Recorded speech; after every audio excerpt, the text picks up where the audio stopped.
अस्सलामुअलैकुम। मोहम्मद अज़हर सिद्दीक अपने programme political diaries के साथ हाजिर खिदमत है। अब यूट्यूब के अलावा फेसबुक पे भी सारा प्रोग्राम है। आज का प्रोग्राम भी हम इकट्ठा ही कर रहे हैं, चूँकि मैं नहीं चाहता कि इस इशू के ऊपर प्रोग्राम मैं सेपरेट कर सकूँ। बड़ा कॉम्प्रिहेंसिव, बड़े डिटेल में प्रोग्राम होना है।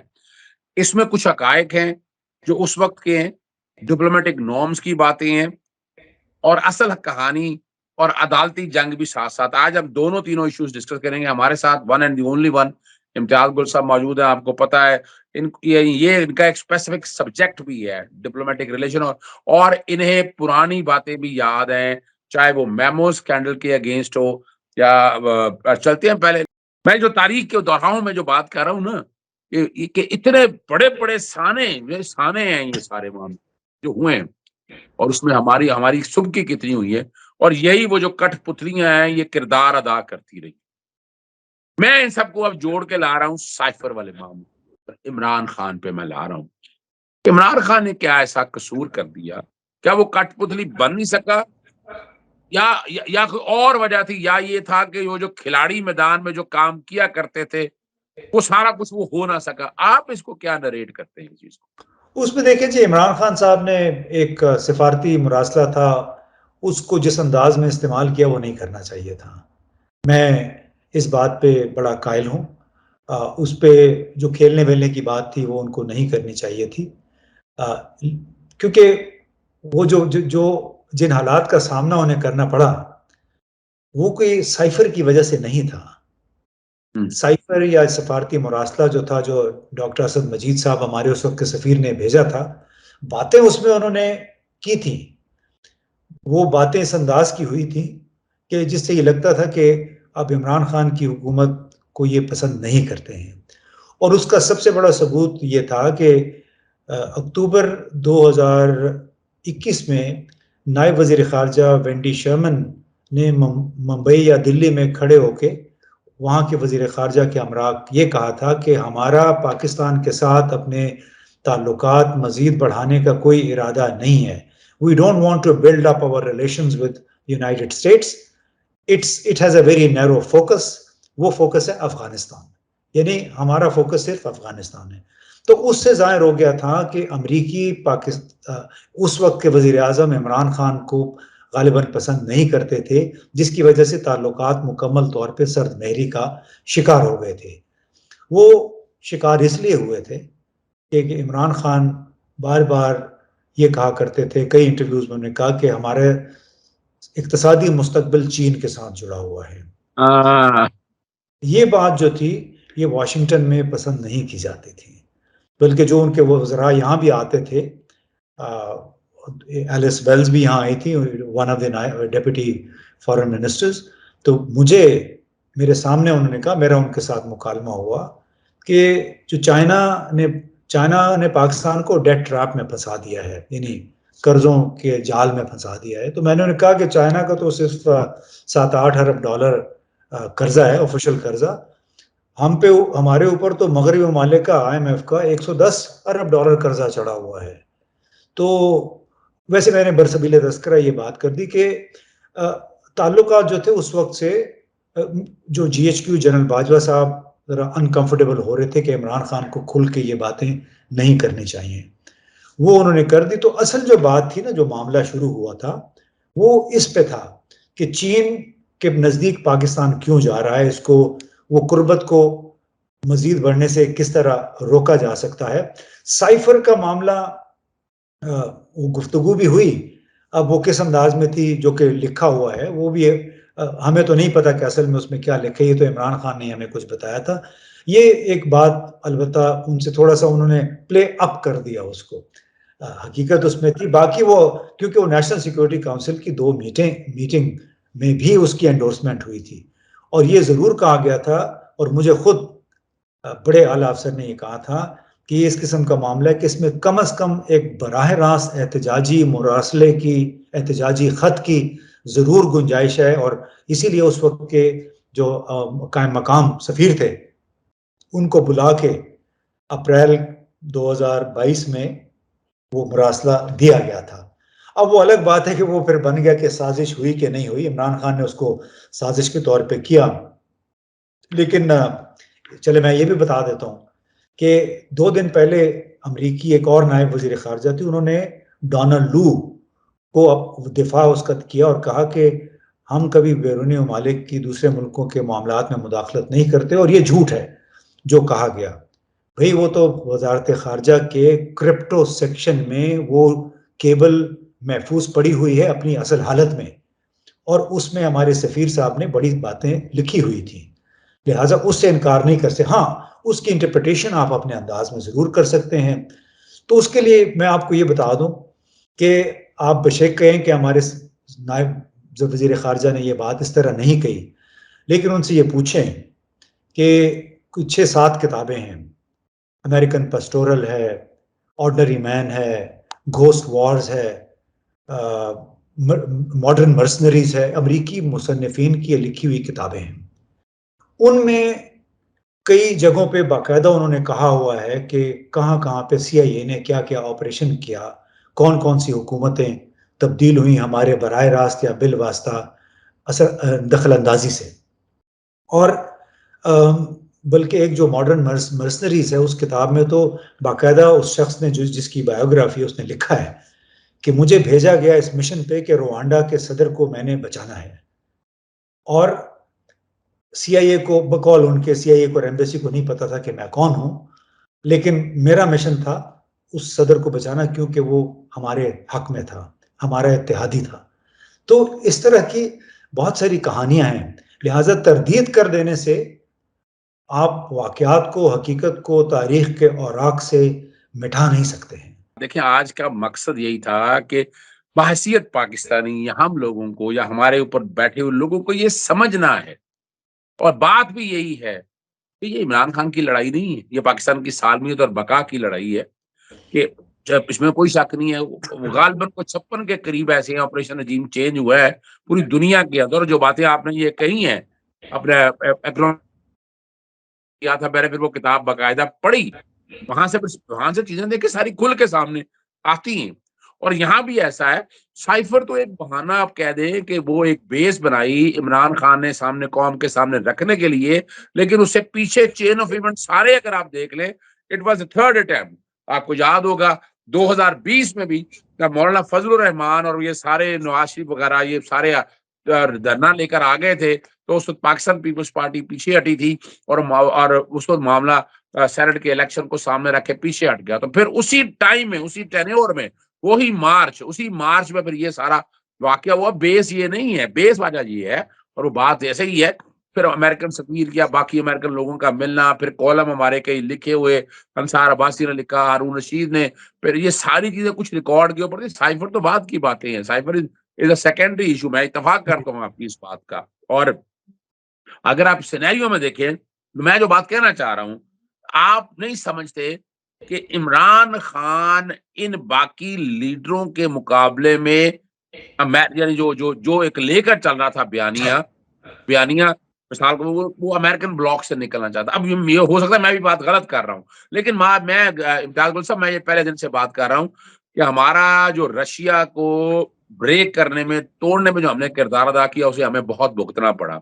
अमेरिका इंडिया जो है वो रशिया ब्लॉक के साथ रहा, क्या पोजीशन उसने बनाई, और आज वो अमेरिका से बराबरी की सतह पर बात कर रहा है।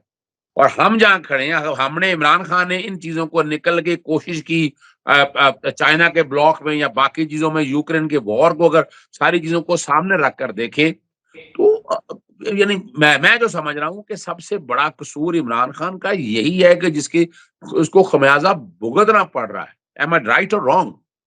जी, जैसे मैंने भी शुरू में कहा कि बुनियादी तौर पे ये जो अमेरिका चीन की मुखासमत है, पाकिस्तान उसमें सैंडविच हो गया है, और उसमें जो गुज़िश्ता दौर हुकूमत में जिस अंदाज़ में ख़ास तौर पे पिछले 1 साल के दौरान फिर जो साज़िश वग़ैरह की बात हुई, सो वो थोड़ा-सा वो गलत खेल गए, मैं समझता हूँ।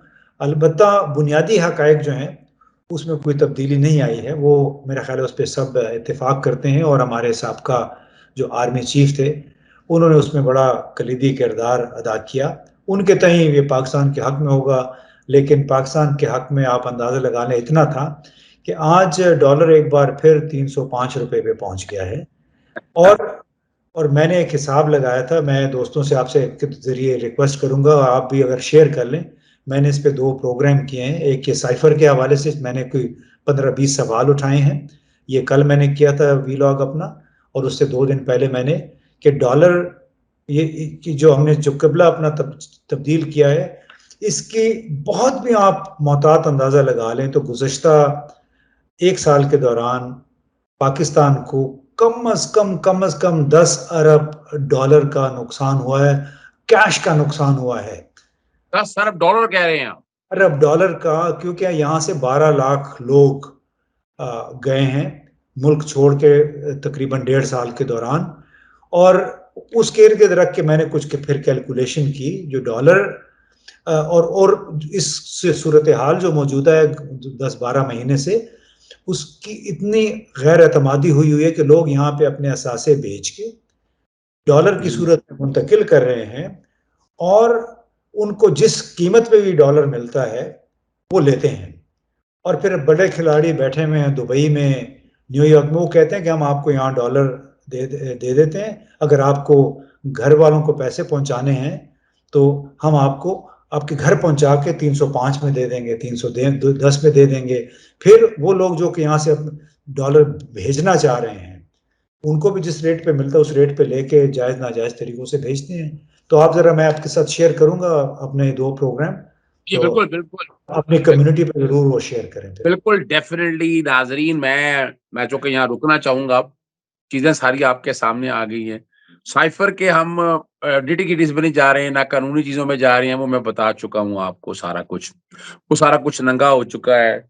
और ये जो साइफ़र की तहकीक करने के हवाले से वो नोटिसेस डालना, एक आज़म बात करना या चाहूँ, आप एक आपकी वसा सॉरी, मैंने आप एक्स्ट्रा आपका मैं रोक रहा हूँ कि बड़े अफ़सोस की बात ये है कि इस वक़्त हमने एक ऐसा मसला उठा के पाकिस्तान की मज़ीद बदनामी का सबब बने हैं। वो कैसे?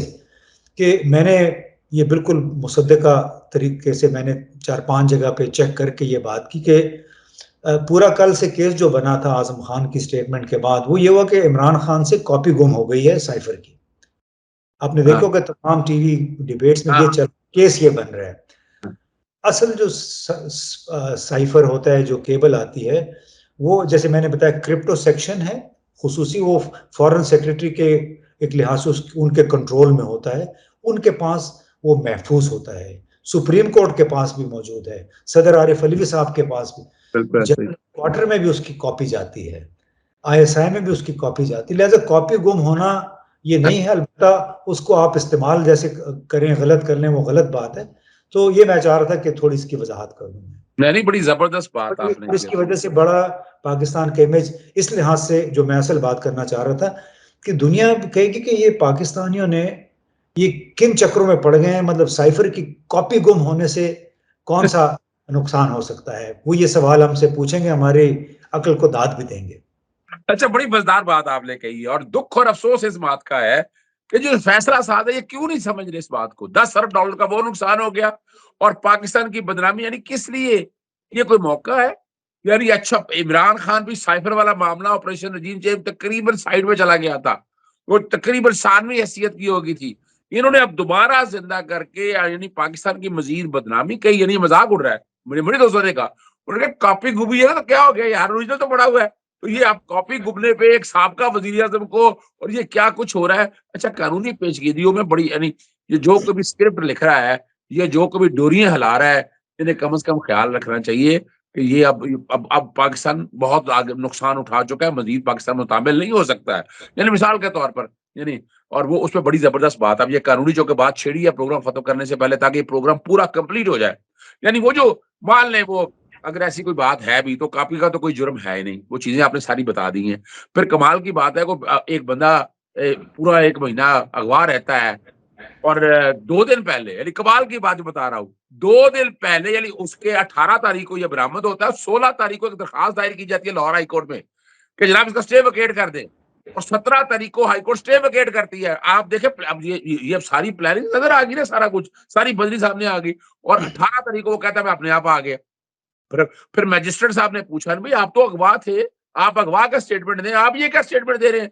किस बुनियाद पे सरकार स्टेटमेंट दे रहे हैं? फिर उसमें ना कोई नोटिस हुआ, ना गुजरा का मौका दिया गया।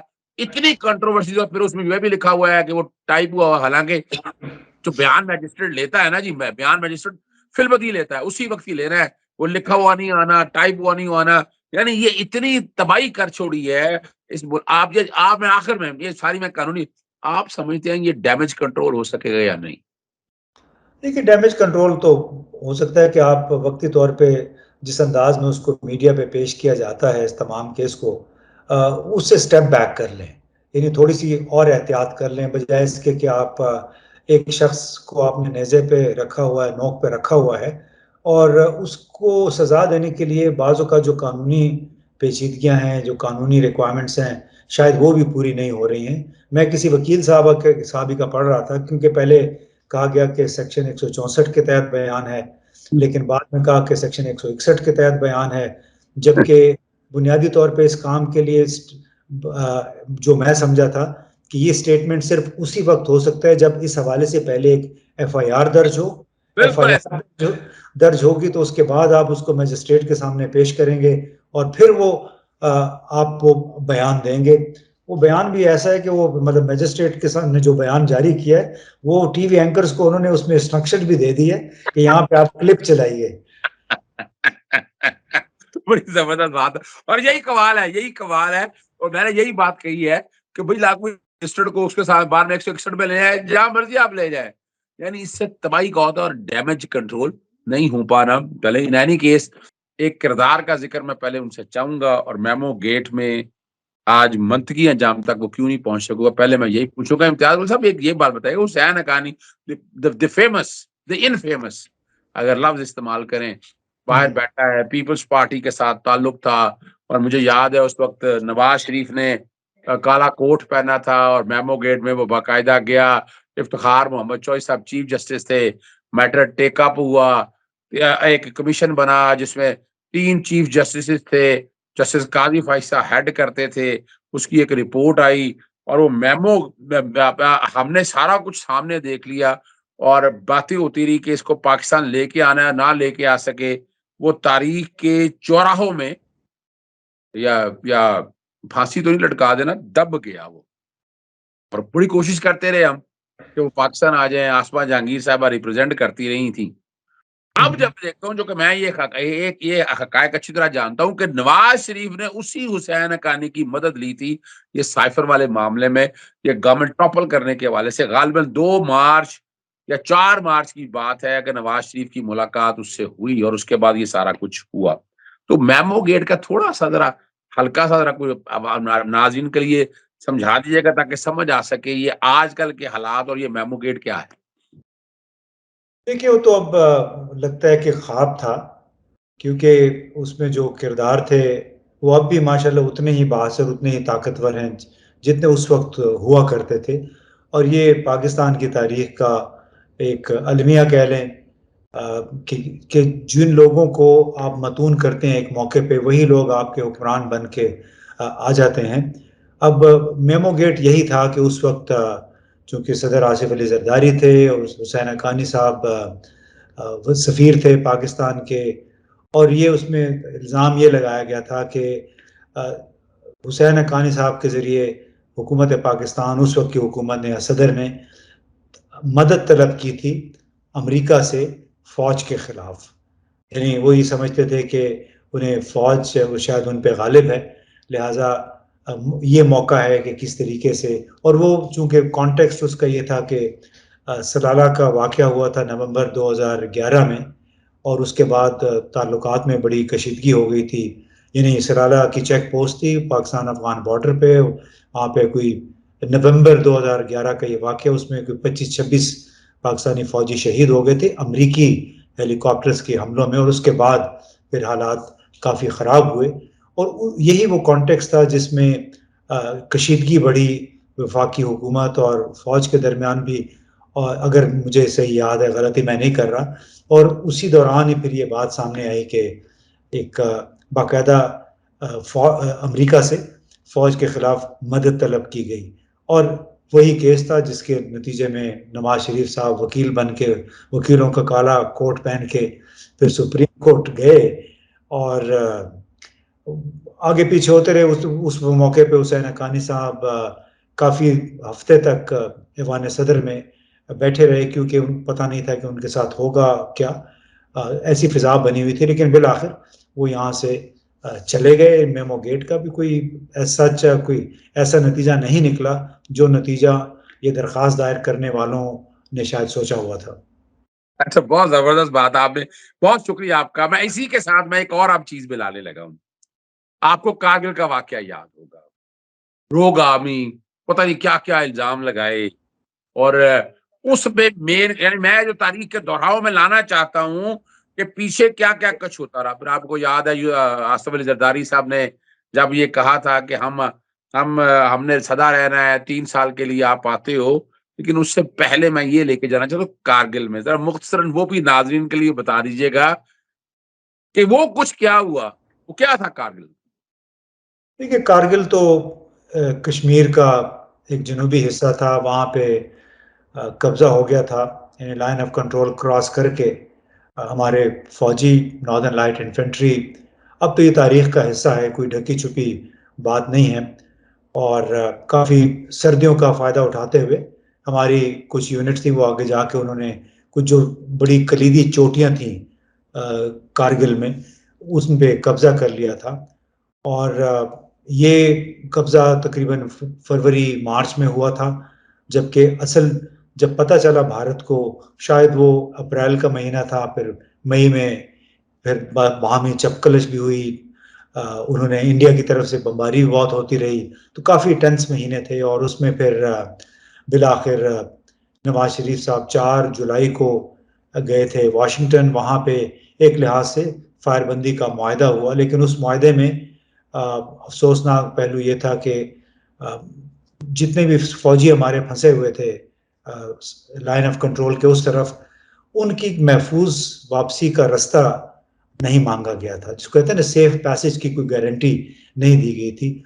तो यही वजह थी कि उसमें जितने लोग फिर जंग 4 जुलाई 1999 के उस वाक़े मुआहदे के बाद जो वाशिंगटन में हुआ सदर बिल क्लिंटन और नवाज शरीफ साहब के दरमियान, तो वो जब वापस आ रहे थे उसमें हमारी कोई 400 साढ़े 400 शहादतें हो गई थी, क्योंकि इंडियन जो आर्टिलरी थी उन्होंने मुसलसल बमबारी की, और जितने लोग हमारे वापस आते गए चोटियों से वो निशाना बनते गए। तो ये वो कारगिल का वाक़या था। और इसके हवाले से कई मरतबा नवाज शरीफ साहब ने बाद में कहा भी कि मेरे इल्म में नहीं था, जबकि फौजी क़यादत का ये दावा था कि इनको 2-3 मरतबा बताया गया था।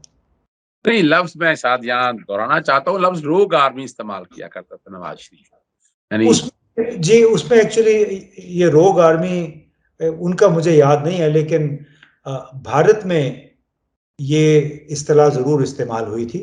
उनके जॉर्ज फर्नांडिस हुआ करते थे, उनके वजीर दिफा, तो वो ये कहा करते थे कि पाकिस्तान की आर्मी, रोग का मतलब है बदमाश ना, कि पाकिस्तान की जो फौज है वो बदमाश है, और इसका और आईएसआई का ख़त्म करना बड़ा ज़रूरी है। ये वो ज़बान थी जो फिर अमरीकी नायब वजीर खारजा उस वक्त हुआ करते थे, रिचर्ड बाउचर। तो उन्होंने दिल्ली में एक प्रेस कॉन्फ्रेंस के दौरान जॉर्ज फर्नांडिस की मौजूदगी में कुछ ऐसे ही फिर अल्फाज इस्तेमाल किए थे। और उन्होंने अल्फाज, उसका जो बहाना था या उसकी जो बुनियाद थी, वो बुनियादी तौर पे कारगिल का ऑपरेशन था जो कि पाकिस्तान की फौज की निगरानी में हुआ था। अच्छा, मैं आगे चलते हैं। नवाज शरीफ ने जिस तरह की तकरीरें की उस हवाले से वो सारा रिकॉर्ड का हिस्सा है। उन्होंने सारा कुछ अपने पे लेने की बजाय सारा कुछ, और जिस तरह की जुबान पाकिस्तानी फौज के बारे में। अब आप आते हैं उससे अगले मरहले की तरफ। आसिफ अली जरदारी साहब ने जो लफ्ज इस्तेमाल किए वो आपके सामने, लेकिन जो तकरीर थे लफ्ज हैं, जनरल बाजवा साहब का दौर था, जनरल फैज हमीद साहब थे, और नवाज शरीफ क्या क्या अल्फाज इस्तेमाल करते रहे, क्या क्या बातें होती रही। मरियम, अगर आप सारे के सारे लोग अगर उठाकर देखें, जितने भी ये लोग थे सारे, यानी नवाज शरीफ से शुरू होके मरियम सफदर, जावेद लतीफ, परवेज रशीद, क्या क्या जुबानें इस्तेमाल होती रही, और पर हुआ कुछ नहीं। तो आप क्या समझते, क्या वजह थी? क्या वो कोई मिली भगत थी क्या, या ये इसी तरह चलते रहना है सारा कुछ? उसमें देखिए, पाकिस्तान तो मेरे ख्याल जो सियासी मैदान है वो कोई कठपुतली तमाशा बना हुआ है। तो स्टेज पे एक ख़ास वक़्त में कुछ कठपुतलियां हैं उनका नाच होता है, फिर कुछ अरसे के बाद जब उनकी यूटिलिटी खत्म हो जाती है तो उनकी जगह दूसरी कठपुतलियां ले लेती हैं। मुझे तो कुछ ऐसे ही लग रहा है कि किरदार वही कठपुतलियां हैं जो कि स्टेज पे बारी बारी अपना किरदार अदा करके चली जाती हैं, और चूंकि जो कठपुतली स्ट्रिंग पुलर जिसको कहते हैं, उनको वो जब जो चीज सूट करती है वो वैसे ही हो जाता है, जिसकी वजह से हमारे यहाँ केसेस अपने मंतकी अंजाम को नहीं पहुंचने। बल्कि आप शायद भूल गए, मैं आपको याद दिला देता हूं कि अब डॉन लीक्स के उसमें नवाज शरीफ साहब ने मैंने सिरिल अलमेडा के खिलाफ वो सारी चीजें उठाकर मैं लेके गया था कोर्टों के अंदर, मैं तो गवाह हूँ इस चीजों के मामले में। तो उसमें उसके डॉन लीक्स यही थी ना कि नवाज शरीफ साहब ने ये कहा अपने इंटरव्यू में, जो कि रिकॉर्डेड नहीं था लेकिन सिरिल अलमेदा के साथ उनकी बातचीत हुई थी, और इन्होंने नवाज शरीफ साहब ने कहा कि हमें सरहद पार लोग भेजने की क्या जरूरत है। यानी उनका इशारा था कि जो अब जो शिद्दत पसंद हैं कश्मीरी मुजाहिदीन हैं, इनको हम यहाँ से क्यों जाने देते हैं। उस पे आपने आपको भी गुस्सा आया, आपने भी इस जिहाद में अपना हिस्सा डाला, लेकिन हुआ ये था कि 5-6 महीने तक इस पे बहुत शदीद किस्म की महाजराई चली जनरल हेडक्वार्टर और प्राइम मिनिस्टर ऑफिस के दरमियान। और आपको मालूम है कि तारिक फातमी साहब, परवेज रशीद साहब और राव तहसीन साहब अपनी नौकरियों से भी फारिग हो गए थे GHQ के दबाव पे। और अब मजे की बात कि वो हमारे सहाफ़ी दोस्त हैं शाहिद मैतला, उनके साथ जनरल बाजवा ने कुछ अर्सा पहले मुलाकात की, 3-4 महीने पहले की बात है, और उस इंटरव्यू में तो उन्होंने कमाल ही कह दी।